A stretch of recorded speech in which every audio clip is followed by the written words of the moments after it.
استوارم چون ستون سرحدی، در خطی دیوار گون سرحدی، بگذرد با افتخار بیکرار خدمتی من در قشون سرحدی. بگذرد با افتخار بیکرار خدمتی من در قشون سرحدی. این وطن با کوه و آبش از من است، با خزال و با حقابش از من است، با خس و خار و گل و سه برگشت، با مه و با آفتابش از من است. بگذرد با افتخار بیکران خدمتی من در قشون سرحدی. بگذرد با افتخار بیکران خدمتی من در قشون سرحدی.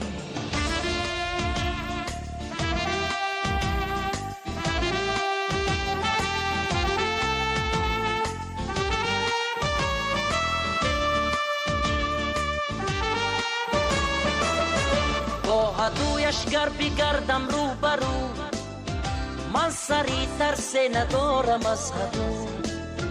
من جوان مردی دلیری تاجیکم، مرگ بارم بر سرش از چار سو. من جوان مردی دلیری تاجیکم، مرگ بارم بر سرش از چار سو. بگذرد با افتخار بیکران خدمتی من در قشون سرحدی. بگذرد با افتخار بیکران خدمتی من در قشون سرحدی.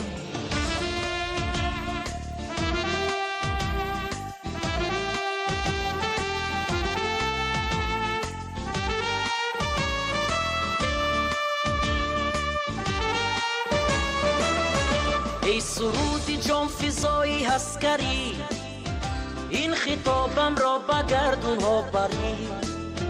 جان فدای خاکی گوهر خیز دون، ای وطن ای زاده بوم مادری. جان فدای خاکی گوهر خیز دون، ای وطن ای زاده بوم مادری. بگذرد با افتخار بیکران خدمتی من در قشون سرحدی. بگذرد با افتخار بیکران خدمتی من در قشون سرحدی.